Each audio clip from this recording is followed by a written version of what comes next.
What's going on, guys? It's Jobless Mike with another Division Builds video. Today I'm actually going to be showing you my Hunter's Faith Nomad hybrid build. I guess I can call it a hybrid build because I am wearing two-piece Nomad with it, but it is a four-piece Hunter's Faith. I'm mainly using this as a face tank. How would I say it? It's kind of like a group defense build. As you know, the four-piece Hunter's Faith gives you additional damage mitigation per shot landed on a one-for-one trade, one bullet per bullet. If you get hit by the enemy, the damage mitigation leaves, but if you're using a high rate of fire SMG, LMG, or assault rifle, it can work fairly well for face tanking, giving you an additional 5 to 10% in mid-range damage mitigation and up close and personal, at least 2 to 3%. A lot of times it's enough mitigation to get you out of the sticky situation you're in, and it will fool a lot of PvP players into thinking that you're a lot tankier than you are, simply because of the fact that you are running the mitigation with a four-piece.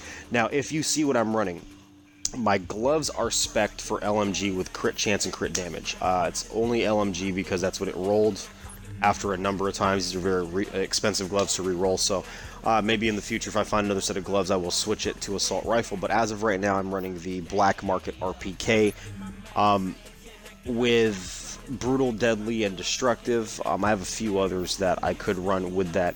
Also for PvP, I do have a FAMAS that I'm just running as my secondary on the side.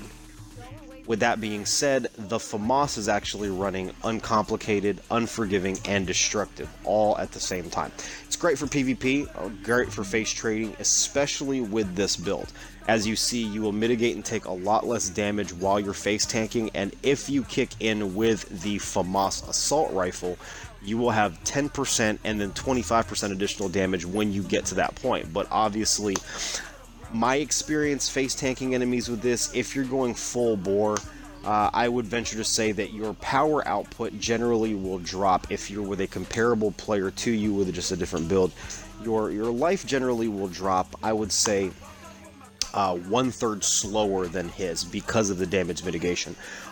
Depending on how you want to work it, if you run this with, say, an SMG that has built for crit and it has self-preserved on it, you could actually mitigate a hell of a lot more damage on this. Self-preserved really is the way to go on this if you wanted to, but for the Dark Zone I'm running it this way to put a little bit more damage output out and help me out a little bit more with PvP. Now, if you are running incursions, I suggest running this with an assault rifle that does have self-preserved. I actually have a G36 that runs self-preserved, deadly, and vicious on it, so you know, at the end of the day, it does give me a little bit more damage mitigation back. I call it damage mitigation. I mean, you can call it whatever, health regen, but all it helps me do is stay active longer for a longer period of time.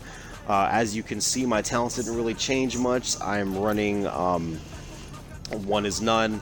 Also, I'm running the the attribute where if you land a headshot, it pulses your target. Same thing with medkit, 40% damage mitigation, and kill on the move will give me another 30% damage mitigation. So all in all, I'm doing fairly well damage mitigation wise on this. Here's some footage as you see in the Dark Zone. Some PvP, I don't say PvP, PvE footage, I apologize about that, but here's some PvE footage that you can see. So you can see what the effects of this are against level 34 enemies. As you can see, I took no damage on this whatsoever. With the health on kill and the damage regen multiplier, you will definitely not go anywhere, I'd say. And if you're in a group, this works extremely well. The weaknesses are the fact that, yes, if you get 4-on-1 with the type of toughness or health that you do run on this build, you will be a bit squidgy, but I mean, who wouldn't be? You could have 700,000 toughness, 4-on-1 with guys running Alpha Bridge or whatever kind of combo of whatever right now, and you could get wiped fairly easily. But this will surprise you on how well this works. Here's some more ads that you're seeing me come up against. Take them out fairly easy. So if you like what you see, like, subscribe, leave a comment, give me some suggestions as to other builds you want me to see, give me some suggestions as to other weapons you want me to review, and again, this is Jobless Mike with another Division build video, and if you want to play with me in the Dark Zone, just find me, Jobless Mike on Xbox One,